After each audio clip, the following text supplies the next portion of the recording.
Hey up, I'll do, and welcome to the second chat here on today's Loose Lips. As you can see, I've got my shades on for this one as the sun is shining through because the sun shines on those who are righteous. So we're all spreading the sunshine vibes from there to me to you. It's photosynthesis. This is what it is. Humans photosynthesis. It's a spiritual thing.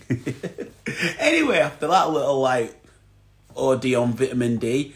To let you know, I'm Ben Random and I'm going to be chatting with Claire Scott in a few moments when she comes onto the page. But if you're new to this is Loose Lips, and what I do is I natter with people from all walks of life across the globe, and I look to speak with them to open up and engage in their stories and get them to share about their life in the mission to uplift and share some positive vibes to those who come into contact with it. So that's why we did a whole series, mate, 47 episodes, which you can see on YouTube. Go to Pop Cult Chic, or likewise on Instagram, go to pop.cult.chic. Right now I'm going to be chatting, as I said, with Claire Scott. She's just sent the request through, so I'll let technology align us.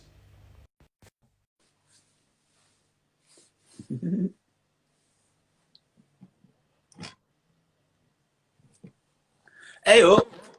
Hi, are you all right? I'm good, yeah. I'm just going to pin this so then the world can see who I'm Okay, speaking well, I'm just to. going to put it down to half. Hang on a minute, there we are, look at that. Look at us, it's like we've done this before. Stop it. Although this time I am rocking a tequila vocal cord. Yeah, how come? Because it was tequila time this weekend. Really? Yeah, I'm not going to lie, totally. And I'm going to cause some controversy, actually. Here we go, controversial. I went 48 hours earlier than allowed by the government and had a garden party because it's my best friend's birthday. She's like my big sister. It's her birthday today. Happy birthday, Giovanna. It's her birthday today, and I just couldn't not see her, quite frankly. And that is my husband back. Yes, fire. How are we doing? Shout out my like Ali. Yes, Yeah. that's girl.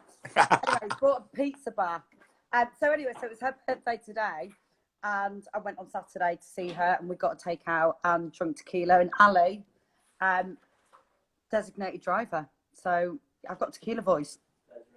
That's all good though. Like when does like, because it was meant to be today the official like 5 people. Like why is it like, why did they just do it? It's crazy, I'm really isn't it? hard not to roll my eyes because because we've got to conform, and I get that, and I take it seriously and all that, but it's an arbitrary day, isn't it? If we could do it today, we could have done it yesterday. Like, it's arbitrary. I also believe that I think it's really serious, and I think it's really. My cousin's had COVID, right? Just to put it out there before people go, well, you don't know what, like, it is really serious. But I also think that we're human beings.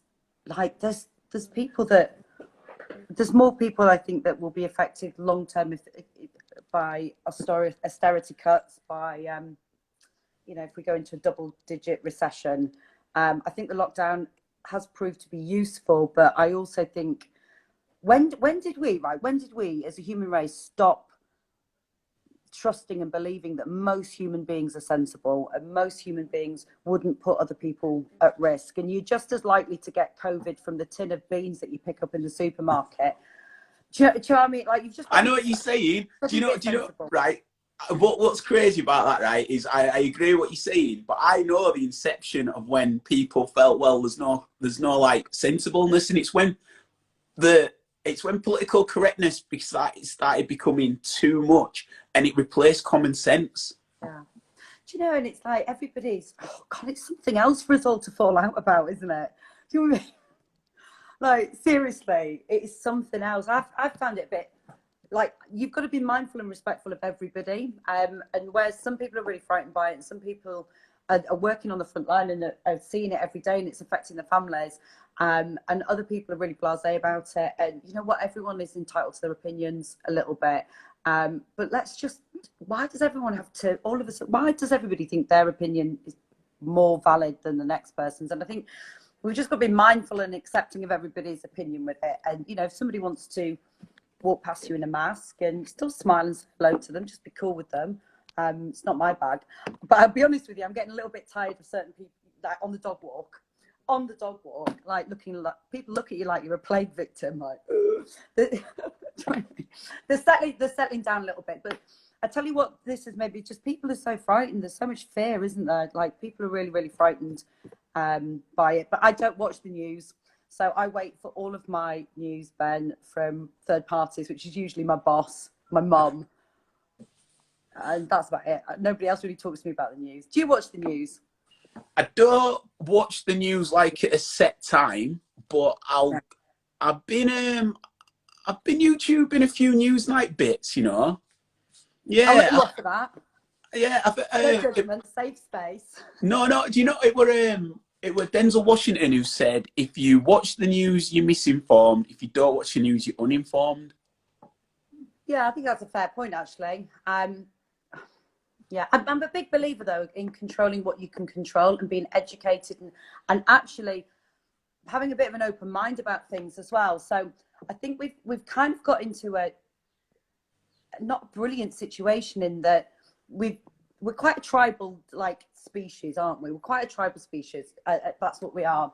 But I think that the danger of that is that if you just hang out with people that have got the same opinion as you, and you're not prepared to at least listen to somebody else's opinion, you don't have to accept everyone's opinion, right? You know, you don't have to agree with other people's opinion. But if you don't try and expand your circle and mix, then you're never gonna know. And people are just so fiercely defending of wanting to defend their opinion so much and get so angry. And my opinion's my opinion, just as yours is yours, and it doesn't make me right and you wrong or the other way around. It just makes us different, and variety is the spice of life. Like, trust me, if we had a world full of Bens, total nightmare. World full of Claires, oh, nightmare. It would just be bland, though, wouldn't it? Like, this is what people forget, is that these difference of opinions, you know, difference is what makes us beautiful as a species. It is, and we've got to be accepting of it and kind. And sometimes it's okay to go, I don't agree with that, I think you're a dick, but that's all right, I still love you. Yeah, I think we should be celebrating individuality, because that is our literally like our unique code to the world, is our individuality. And I think it's people at the moment would prefer to be heard than be seen to be right.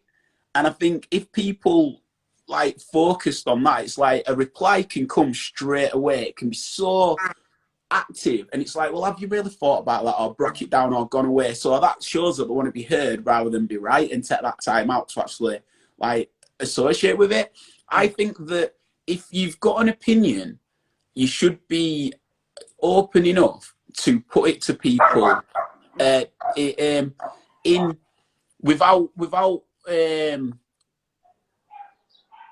without almost making yourself feel that, well, they're going to try tackle me or challenge my opinion, because it's an opinion. It's not fact. It's not truth. It's an opinion, and that opinion can be based after gathering plenty of facts. But if you're not willing to open up and have somebody challenge your opinion, then it's not an opinion, is it? Because that's the whole point of an opinion, is it should be challenged so that people can take other people's point of views on board, and it either strengthens your belief because it's ignorance that you're faced with, or it opens your mind up to another side of the world that you may not have seen. And like you say, you might not see eye to eye, but you respect each other, and that's how the world should be, man. You know what? That's it in a nutshell. Just respect each other. Do you know there's this big thing at the moment with everything that's happened over in America, and the whole Black Lives Matter thing, and you know you know, I'm a middle class white woman, right? And you know, just I've never really experienced firsthand. I've never experienced anything against me at all. I was born into a nice life. I've had a nice life, and yet I have seen how somebody, my ex, was treated once, really, really badly, and it was just down to the colour of his skin. Right, it was the first time I ever experienced somebody being discriminated against. Actually, it's the first time ever, and it was had such a visceral reaction to it, such a visceral reaction, like I was neurotic about it, really, or hysterical. It just really, I just couldn't wrap my head around it, because I've never seen it myself before.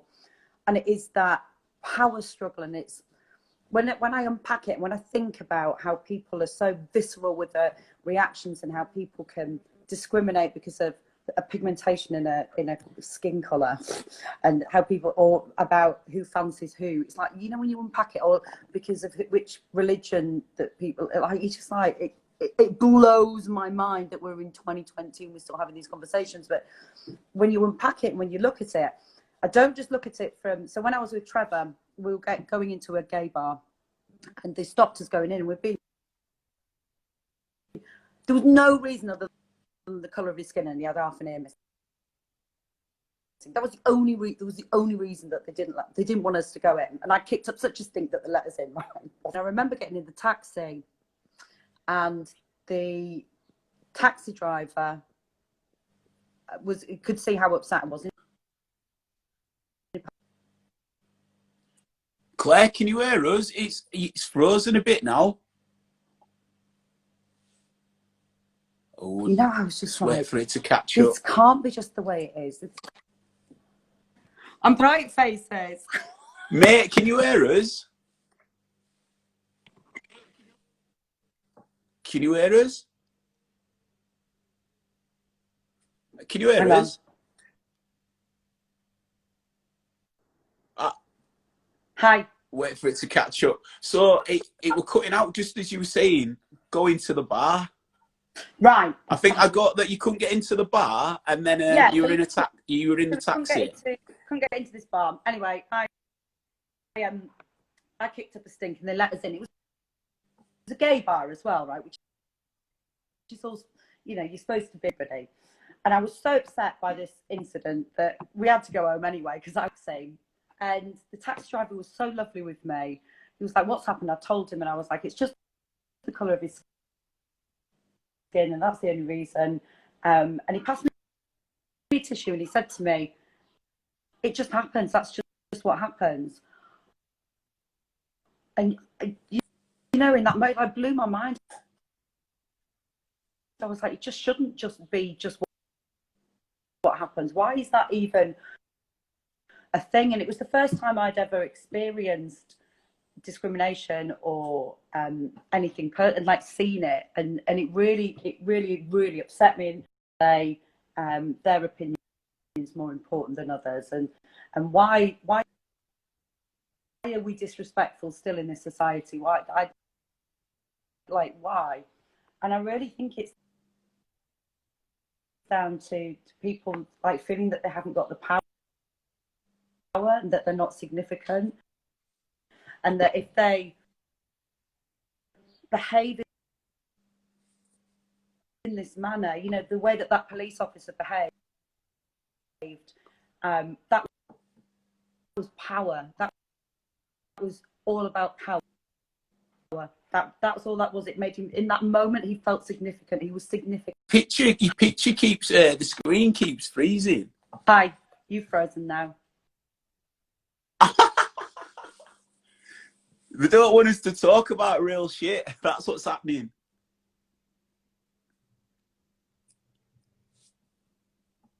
Respect for everybody who's listening. See if we can get it sorted for you. Can you hear me?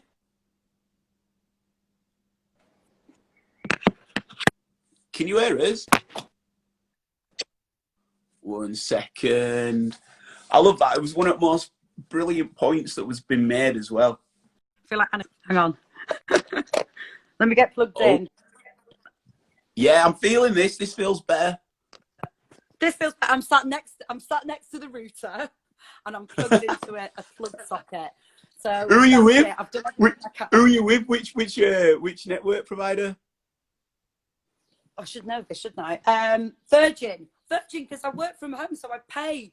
Like, I've got super fast broadband, man. Do you know what the problem is? It's not the broadband, it's the phone, because I'm too tight to upgrade.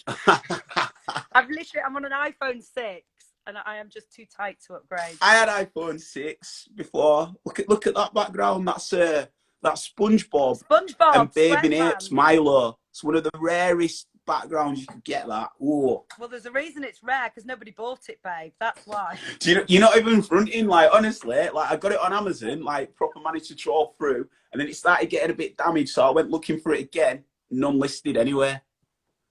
Well, you started a trend. That's what you've done, babe. Right, so That's better. you were making one of the most brilliant points ever. I know, and then I froze, and then you froze, and we both froze with like faces. So basically, I think what you were saying is it's about power. Yeah, so I really think that I don't think people feel very empowered in this day and age. I think people don't know.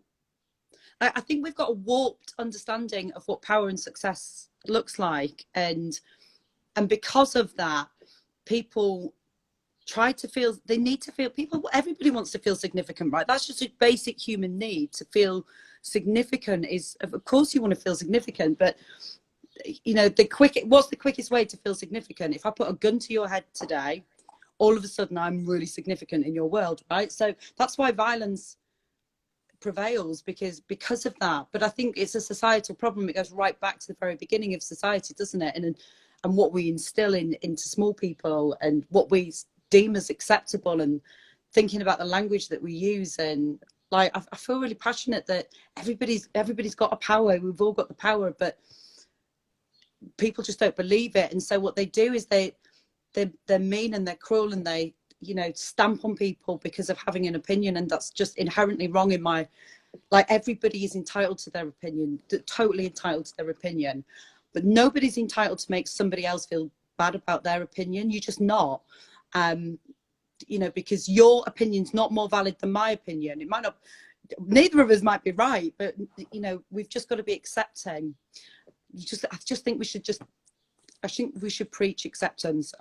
That's kind of what I feel. Do you know, one of my really good friends, who I met in Speed Queen, for those of you that know, you know, and he was a little sugar puff. I love him to bits, God love him. And he bounced over to me, and at Campus Christmas, absolutely amazing, then retrained to be a teacher. And he's a phenomenal teacher, is Jason, really, really good teacher. And I remember having a conversation with him, and him saying, I really think we should teach children very young about transgender and transsexual and bisexual and lesbian and gay and all that sort of stuff. And I was like, why don't we just teach kids that it's okay to be you, and that we should just teach them acceptance? Like, let's not, it doesn't matter what label or what color or what religion, like that, let's just teach them that all that stuff is irrelevant. It doesn't change the character of a person. Like, let's just teach acceptance from a deeper level. I think that is the end goal, though. And I think to get to the end goal, you've got to put the stepping stones in place. So when you do have like Black History Month or LGBTQ plus like month, like it's an opportunity for the wider world to see what these minorities worlds are about, and a real focus point. So it does, because otherwise, when you look at, especially at schools, and you look at the history that's taught, it's like, if you were to do, if it was on the weakest link, and you was to say like, who's the most famous World War II nurse, everyone would say Florence Nightingale, but very few would say Mary Seacole. And it's like, you know, there's two histories that aren't being told at the moment. And well, that's because it's been a systemic problem, that though. It's because you know, and as it's hard though, isn't it, especially with the race issue, because you know, my friend Aaron put something up. It was so powerful. He put this thing up on Facebook, right, where he said, because of the color of my skin, I can do, and he listed these things, and he put people's names, and it would, you know, when just something gets you, and I was just like sometimes you just don't know, you don't understand, you can't understand it from somebody else's perspective. Do you know what I mean? Because like I've always been able to do those things. It's never even been a question. And then when you start to dig into it, and it's a centuries old almost hierarchy that needs to be broken down, and it needs to be more than people just saying, but I'm not a racist. Like we've got to use our language. We've got to instill these values into people. And we've got to say that is not okay, and we've got to stand up for equality across the board, no matter whether we're talking about race or sex or religion. Like, we've just got to stop.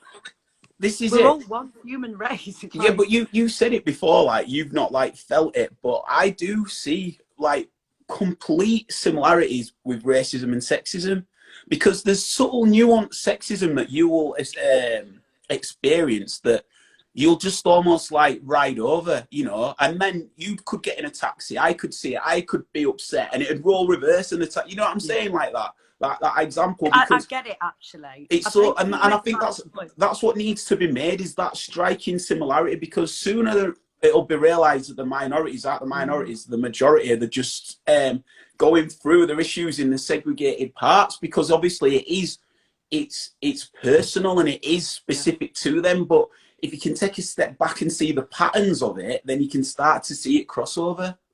Do you know what? You do make a really valid point, actually, because whatever you've been discriminated against, or whatever somebody's you know, pulling you on or whatever, it is exactly the same. You're right. You are right. You make that as a really valid point, and I take that on board. But then that's how it can be felt No. and tapped into. You see, that's why, like, that point I feel needs to get out there, because yeah, it is an issue that is affecting black people at the moment, and it's affecting all races across the world. And you know, we're speaking about this particular area because of just how fresh it is, even though it's been going on for eons and centuries. And it's a crazy one, because I think what's mad at this particular one is that the callousness of it, you know, the calmness of it, it was just so unnecessary. And I was watching Trevor Noah, who hosts like the Daily Show, and he made a really valid point.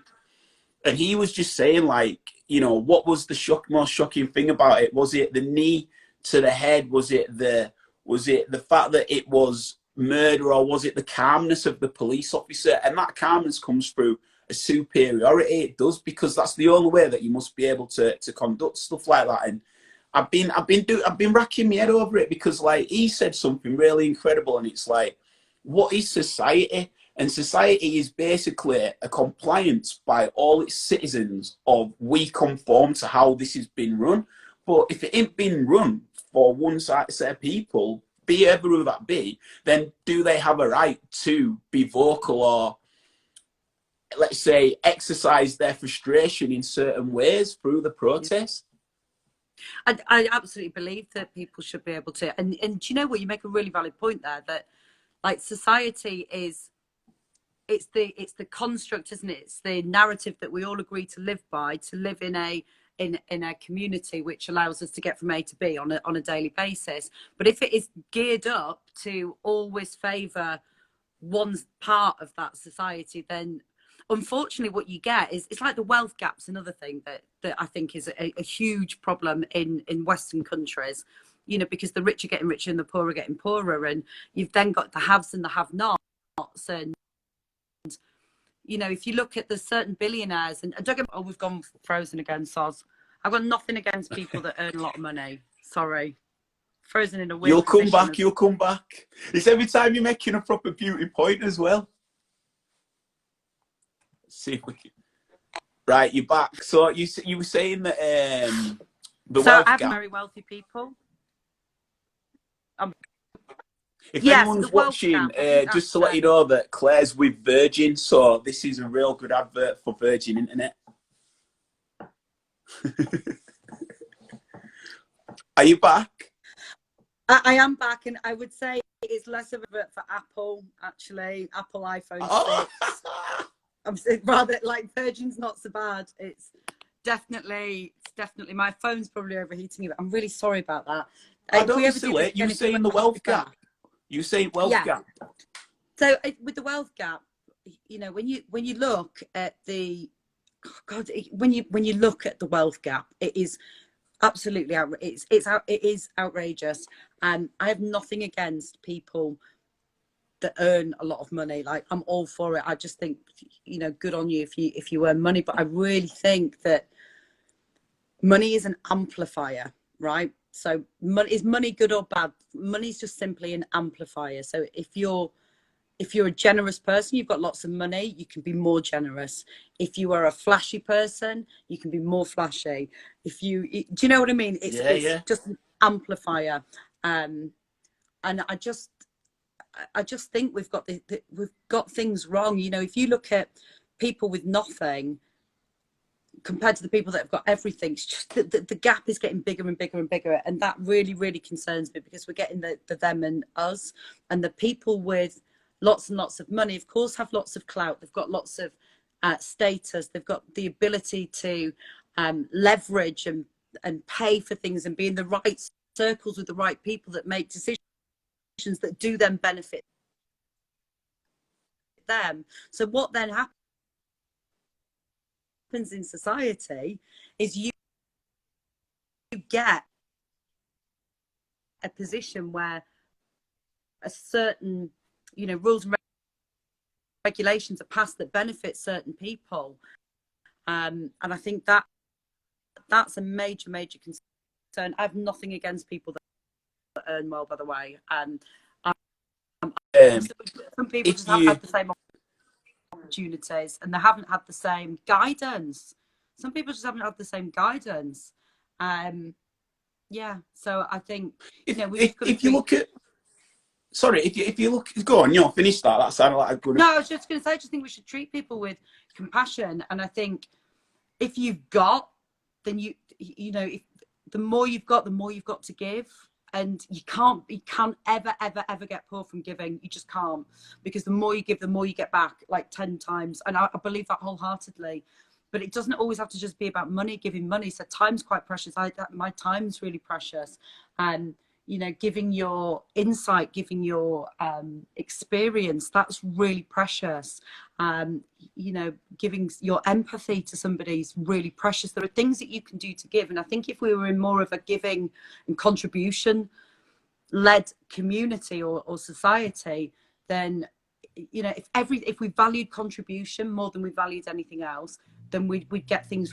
I think we'd just see an improvement in society. That's what I believe. I really believe that. I hear that, and I do concur with it, but I feel like society is missing a lot of empathy. It really is. I think I think it's there, but it's when it's something shoved in his face, and I don't think it's like a seat's empathy. And yeah, fair play to billionaires. Like, you've done all right, you know what I mean? But in order for them to be billionaires, they have to take from the people at the bottom. So you might have Jeff Bezos, but for every Jeff Bezos, you've got millions of Amazon staff under minimum wage, and it's come on, and that's the difference. And I think I'm trying to work on something at the minute. Actually, I'll pick your brain for this, right? So I'm calling it the pyramid of privilege, and obviously the term privilege has been used a lot now, and I have my opinion on what that term is, and I'll ask you what you believe what the term privilege is. But I personally think that when everyone says society or the system that we're in, I've never really focused on it until recent weeks, and it's been, for me, what it is a system set up by ex-slave owners who wanted to keep their money, and basically have set up a system that has passed down through generations to generations, that have only allowed other elites to join them if they stick with their ideals, so that anything that changes within the world is always for the benefit of the people that find the best with them, or have the most in common with them. So why it's a pyramid is because obviously if you have this, I know this cliche is the 1%, but if you have this elite, whatever you want to call them, right, it's the less that you've got in common with them, the less you're going to benefit, because they're not thinking about you with those changes. If you're upper class, white, male, and loaded, you'll think they're probably the greatest people going, because you've got so many things in common with the people that are changing stuff for their best impact. But the more that you have less away from them is crazy. And I think the real significance of what colour plays in this is that you could have somebody who's low income, working class. You could have them low income, working class. They're probably on minimum wage. They're probably suffering one of the most people, the worst in society. But because they share the colour of the skin with these elites, they feel, so that's why people can vote for Trump. That's why people who at the moment are on the lowest wage, no health insurance or anything like that, they can vote for Trump because they see the colour as the overriding factor rather than the other commonalities which are not being benefited to them. And that's the difference with privilege, is even when even when shit's going hard, you can still vibe with the people at the top because you feel like they're still looking out for you. Yeah, I do agree. I think privilege is, you could unpack that. I think the system is geared up to help those in the club. I really do believe that. And but would you, sorry to jump in, but would you no, no, say no, it's the club? Because this is the thing, is like, it almost feels like it's a club, but it feels like there's so many people that are looking at the window. Like, so you might have the club, but then you've got yeah, like the garden, and then you've got like the street, and then you've got the garage, all connected. They can all see the club, but they're yeah. not necessarily got access to that club, but they can see that club. So it feels like they're part of that club.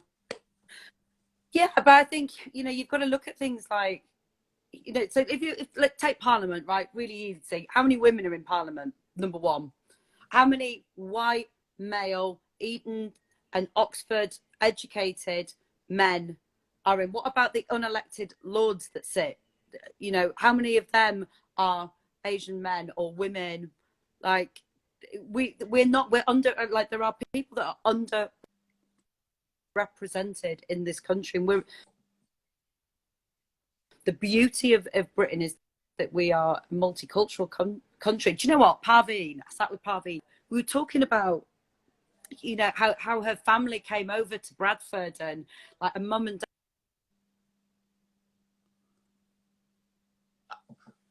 I was just like, fast. Can you imagine them in Karachi? Like, oh my God, we're going to go over to Britain. And I wanted to get into the mindset of what an amazing thing to go from the one end of the earth to the other with your family for a better life. And how phenomenal are these people that do that? And but is there anyway? I just find that despite the multiculturalness of the UK is what makes us brilliant. The world is a small place, and anyway, I just think that if we're talking, going back to the privilege thing, there is a club, and there are people that are represented really, really well, and that are well looked after, and that a lot of these things are geared up for, and there are people that aren't particularly well represented, and that has got to change. Do you know what's interesting about your pyramid thing? Oh God, and I'm going to get all the facts wrong, but you'll get the general gist. There was I'm a great believer in, if you give people an inch, then they'll give you back a mile. I believe that wholeheartedly, right? And where I'm going with that is thinking about the pyramid. If we were to pump more into the people at the bottom, and get everybody to recognise just how amazing they are and what skills they've got, and upskill people. Just imagine what we could do with that collective force of 100%. people. Do you know what I mean? And there's something about oh my goodness, a universal there was a town in, I think it was Canada, where they trialed, where they gave everybody something like 20,000. They gave everybody a living salary, right, a decent salary to live on, and these people were amazing. Like, we have it drilled into us that if we give people at the bottom of the triangle money, they'll go and spend it on booze and fags and whatever. Do you know, some of them will, right? But they will at the top as well. Don't, like, that's just human nature, right? No matter whether you're at the top of the triangle or at the bottom, there will be some people that do that. But these people are so empowered because for once they could start to actually do the things that they wanted to do. Poverty is a huge problem. It's poverty, is the cause of so many issues. Let's just get people on a bit more of an even keel. Let's give people, empower people. Let's just take away some of the barriers to success, and money and finances is one of them. And it's not because people don't want to work. You've got to stop.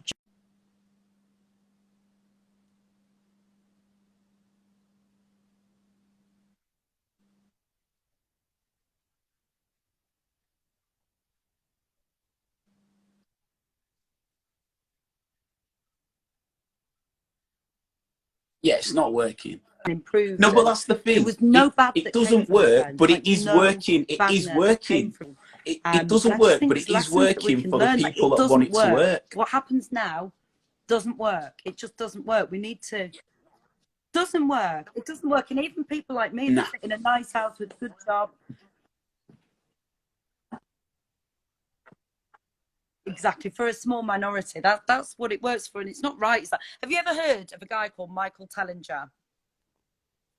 Oh my God, you need to Google the shit out of him. Okay, so Michael Tellinger, and he's actually from Zimbabwe. So from Zimbabwe, really, really interesting. So he's a geologist, and he looks into ancient culture and like the birthplace of humanity and all that sort of really interesting that side. But actually, what he's now sort of grown into is he runs a political party in South Africa called Ubuntu, and that is all about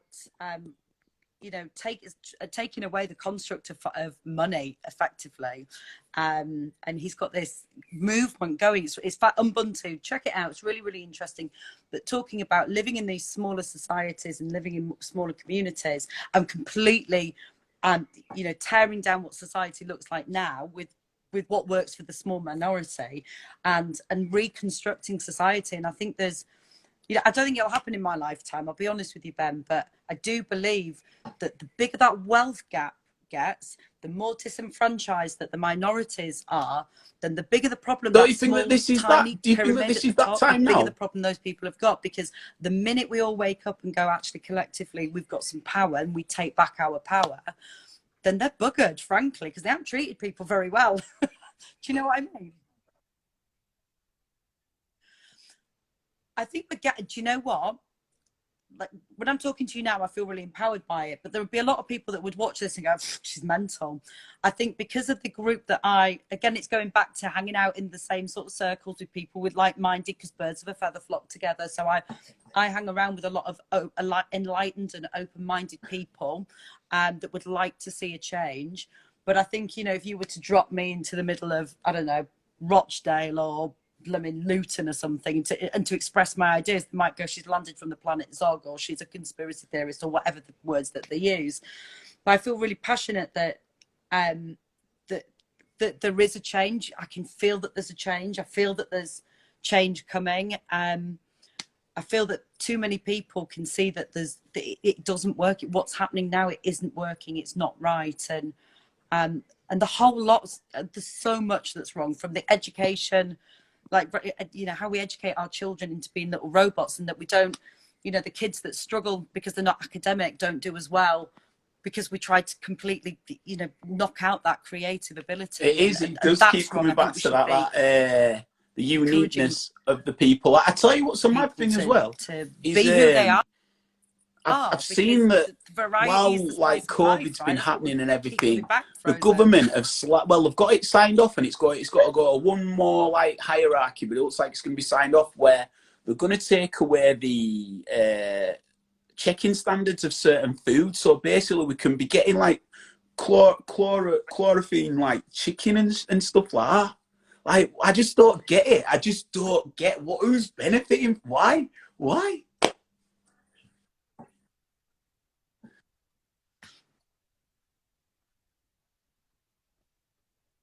Yeah, but why do they need a poison? Why do they need to feed a swimming pool chicken? Money. That's so we can trade with America. That's all that is. That's because the fat cats in America and the fat cats in England want a trade deal. Do you think it's a social experiment, America? That doesn't benefit. Why would anybody look at America and go, I want a bit of that? Do you know what I mean? Like, don't get me wrong. I'm generalizing a little bit, but the American. There's a really interesting study. Like, you'll have to YouTube it or something. But there's an interesting study where what they did is they looked at international products, and they looked at the list of ingredients for Americans and for European, and they're completely different, because the European standards, like, we actually have quite high food standards. My dad's a farmer, right? So I can tell you that the welfare of animals in the UK is some of the highest in the world. And we should be really proud of that. We don't want chlorinated chicken. We're going to end up with stupid people that are malnourished, that are overweight, because we will, though. Honestly, we will. Like, if you've got to choose what you put into your body, but if the only choice you've got is crap food that's from depleted soil, where there's no nutrients and covered in chemicals, like, you're going to poison your body with the food that you're eating. And unfortunately, that's where obesity comes from. And with obesity comes health problems. And then you've got to start questioning, well, who benefits from health problems? Why are we not, like, the whole COVID thing as well? the whole COVID thing, if you have got healthy immune system, you will be able to fight this to an extent.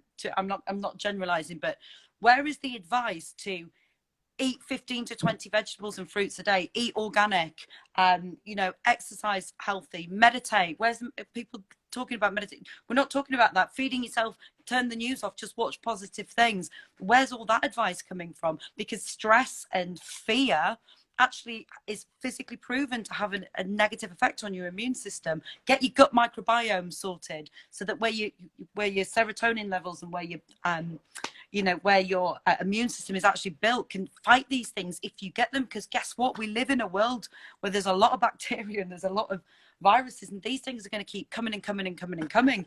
So the only thing we can do is look after the host. It's the only thing that you can do. The only thing that you can control is you can look after the host. You can't really control if Billy's coughed on his hand and touched that tin of beans in the supermarket. You can't control that, right? So you can put a whole world in lockdown, and you can do that, and it has stemmed it. But we need to give people advice on what they can do and empower people to say, start eating well, take your supplements, eat well, feed your brain, feed your body, stop taking so many pharmaceutical drugs. People can turn illnesses around. I cured myself of cancer because of what I put into my body, because of what I put into my brain. If I can do it with cancer, I can do it with COVID. I really wholeheartedly believe it. And the right messages are not being given to people. It's all fear, fear, fear, fear, fear.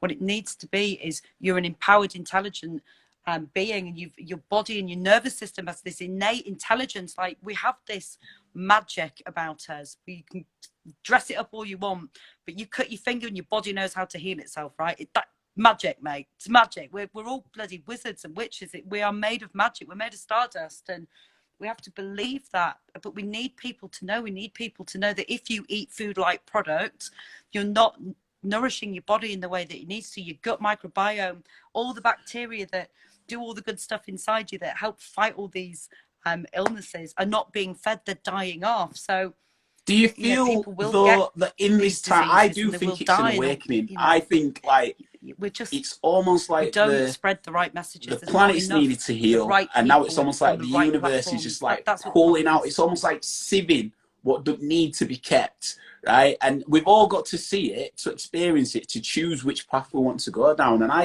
I think that it is a domino effect. That's another thing Trevor Noah said as well. And it's almost like he said it. He used that term in the sense of the situations that has got everybody speaking about it. But I'll use that like in the sense of, if we listen to one another and come together with this, and we can really like eradicate it, eradicate racism and really like make it should be awkward for people to even consider being racist. That's where it should be. And then obviously after that, then it should be, then people, fingers crossed, it'll just fuck off, basically, for no better turn of phrase. But my point being is that this is all happening through a movement of people sharing knowledge and information. And if this happens in this way, then I do feel the next things will be other atrocities against, say, genders or sexual orientation. And through this as well, there'll also be a wise sharing of our health. Like, some of the people that I've had on this Loose Lips has been like a lot of nutritional advice and, the spiritual advice. And it is definitely more common courtesy to have these conversations. And I think that once this is taking all the attention, and rightfully so, in my opinion, but I do feel like the template of how this has been discussed is how everything else shifts. Because soon it'll be, oh my God, somebody ate like a swimming pool filled chloroform piece of chicken and the left nipple pops out of their eyeball, and you're like, whoa, we're not having this. And then everyone clubs together. Do you know what I mean? Like, that's how it works.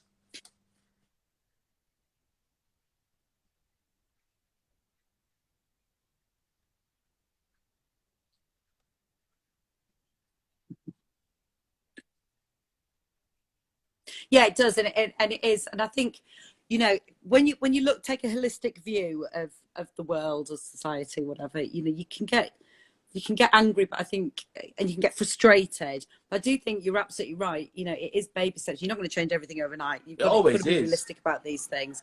I do feel that there is a change in the air.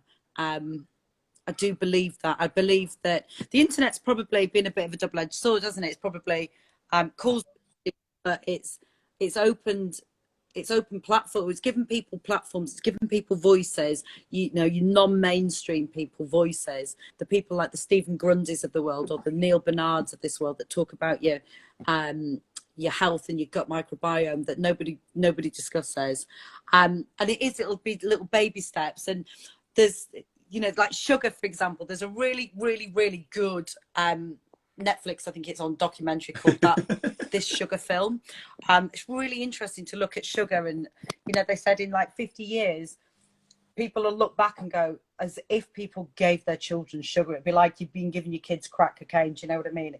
It'll be frowned upon because it is that damaging. But again, you know, why do we have these chlorinated chicken? Why do we have sugary drinks? And because we've got poor education, because we've got people right at the very top that are paying reports a certain level of information is getting into the general population. But yeah, I do feel that there is an awakening. I think people are starting to question the narrative an awful lot. I think people are to question, what is it all about? And the lockdown, I think I've quite enjoyed it, actually. I've really enjoyed being at home with my husband. I've enjoyed doing my garden. I've enjoyed slowing down a little bit. But I've noticed, like, there was a dragonfly in my garden today. Dragonfly in my garden. That's so cool. And I've got all my little birds and stuff. I've turned into a Twitcher in lockdown. It's been amazing. But there's an amazing picture of the Himalayas that they've not seen the Himalayas in this particular town. It was on Instagram or whatever, where people for 30 years haven't been able to see the Himalayas from this particular town in India because the pollution's been so bad. And it's like Mother Earth has gone, all right, I'll show you. Right, I need a little bit of a breather, so I'm going to kick your ass a little bit, you lot. Just chill out. And I do really hope that it's given people time for reflection, and it's given people time to see what really matters, and that, like, having the flash car, and like, does it make you a better person? No, it doesn't. But there's been some amazing things that have come out of this as well, like the community.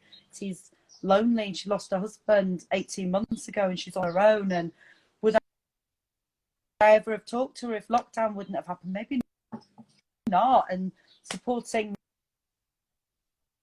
you know, working with supporting older people to support people that are on their own. And there is some phenomenal together. And I think we've got to remember as traits, and the light will always outshine the dark. It always will. It just might take a bit of time. But I do think we're in a time of awakening. I don't think we'll see a complete society reorder in my lifetime. Maybe I'm being pessimistic to think that's like that, because it's the big because I picture think looking that there at are it, right? so many elements that I need to use the change, and I'm example not of sure what the smoking solution is. So when in people clubs, say, right, and "Oh, we pubs, need to change the that society," was like go, "Go on, then, forever. well, what do we do?" And then all of a sudden it was like, nah, we've got You to know, what stop is that. the And answer? everyone's like, no, that's not going to work. And then it did. And you know, you brought up the sugar thing, and like, there's a lot of people who don't go on their sugar anymore. It's these things that sound so inconceivable can flick and switch straight away to the almost like acceptance of what is like what is to be. Do you know what I mean?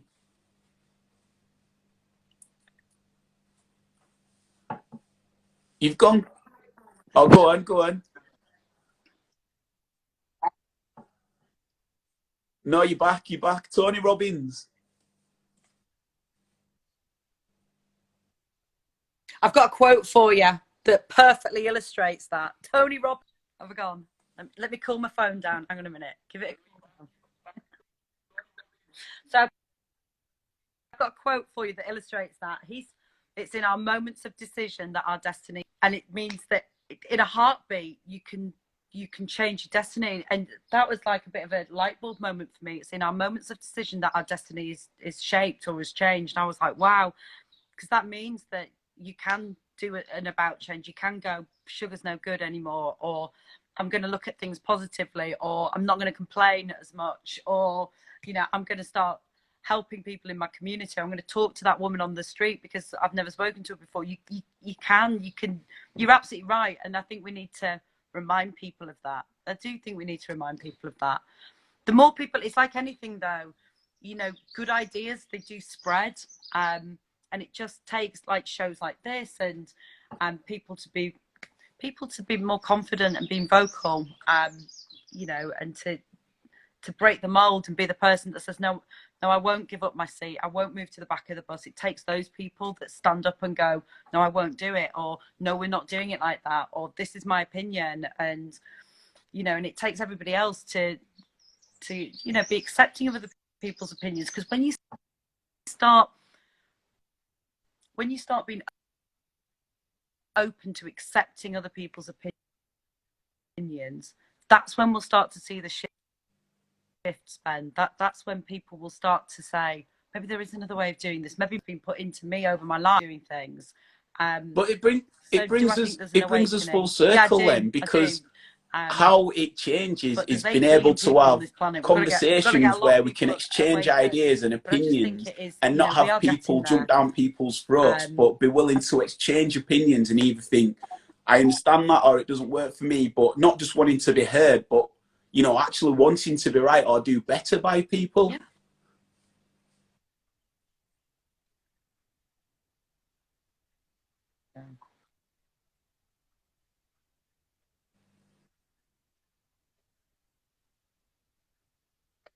And it's been big enough to say, I've listened to what you've said. I don't agree with it, but that's all right. Let's move on. And you know, yeah, we have got to, we've got to have some difficult conversations as well. And I think we've got to. Somebody was saying to me the other week, actually, so one of my friends got blasted on Facebook for having an opinion, and some of the language that's used by people and the viciousness. I find it upsets me. Actually, it wasn't even directed at me. It just upsets me that people are having such visceral reactions with this COVID thing. It's like this people are, and people that they've known for 10, 15 I think you were 15 years are getting attacked, and I find that. I think you were on about disturbing and upset. No, I think we were on about being able to open up an exchange, and you were saying, you know, if we're right, if I don't agree with that, so we can walk away. I forgot my point because I got emotional.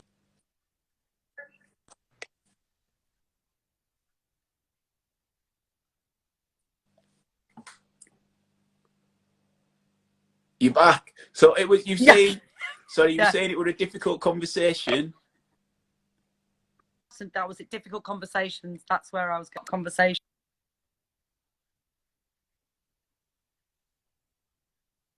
And difficult. I think we have to open up and have difficult conversations, but I think we have to do it coming from a place of love rather than telling of you're right and I'm right and you're wrong. We've got to just drop the bravado a little bit and let's just start having some really sensible conversations. And because if we're all fearful of being judged and being humiliated and all the time by our peers, by people that love us, then we're never going to have these conversations and we're never going to see the improvements that we need to see.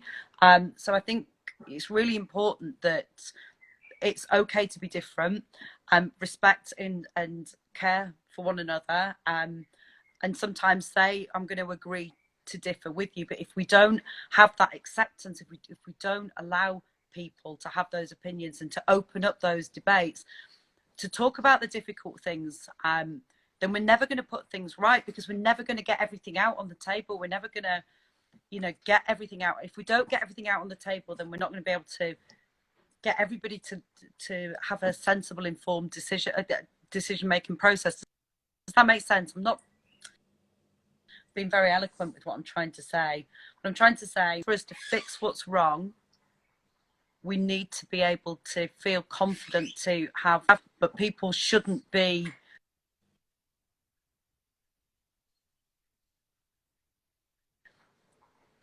people have their careers destroyed for having a strong opinion, and I don't think that's right. People are entitled to have different opinions, but we do need to be able to talk about things sensibly. We need to work for the greater good of everybody. not just for that small percentage. It's really important because everybody's got something to bring to the table. Everyone has. You know, some people just have had more opportunity to display that than others, and we've got to be accepting of that. And there's nothing better than bringing somebody up. It's the best feeling in the world. You know, stop pushing people down. Let's start bringing people up, because that feels good when you're the person that is you know, bringing somebody up, that is making a change. It's the most amazing feeling in the world to give. It's so much better than receiving. It really is. And I think if we just, the volume were catching up, so I could see you still, but I was waiting for the volume to catch up to finish with like what you were saying. So I could see you just waiting, going, "That's it." We'll all be getting total nightmare. No, it's been fun because you can still hear it. You can still hear it. That's why I've just been like engrossed in what you've been saying, as always, mate. But we've reached that time. Thank you. How are your plants? Yeah. This is like 10 weeks now, isn't it? You're welcome. I'm sorry I've been a bit like before. Do you want to see them really quickly? We've got time. Let's see. Get outside. Hang on a minute. How do I do this? That's class. Yeah. Hey, listen, we're out. I don't even know if you can see because I can't see. It's a bit blinded, but look at this. Oh, to Betty. Check it out. Look at that. So yeah, it's really class. Although I definitely grew too many, so I've actually dished out quite a lot to my neighbours, and yeah, I grew too many. I grew like 160 onions. Nobody needs 160 onions, definitely not. So anyway, there we go. So that, yeah. Perfect. Well, really thank you, mate. I obviously feel like you're going to be an ever-present on this show. I always like checking back in and like just having a right good chat with you. As I always say, I've said it to a few people, you and our conversation when coming from Kez and Amy's wedding was the inspiration behind Loose Lips, having such sound chats. So you are like, you're like the martyr, not the martyr. You're the emblem. Yeah, the patriarch, the emblem of Loose Lips. So always love for you. Take care. Say hello to Wally. Take it easy. Bye. Matriarch. Thank you, everybody, for listening. That was Claire Scott, just an absolute beautiful soul. And you can find our first chat that we did as well, and all the actual other chats that I've done on Pop Cult Chic on YouTube. That's what you need to put in, Pop Cult Chic. Or likewise, cheers down to brother. Or likewise, you can go to Instagram and go to pop.cult.chic. I've got another chat in literally 2 minutes with Aaron. Aaron, I'm going to log off this chat and then I'm going to come back to you on a fresh one, brother. So I'll be chatting with you in a couple of minutes. So everyone come join me and we'll crack that next chat on in a few moments. Peace.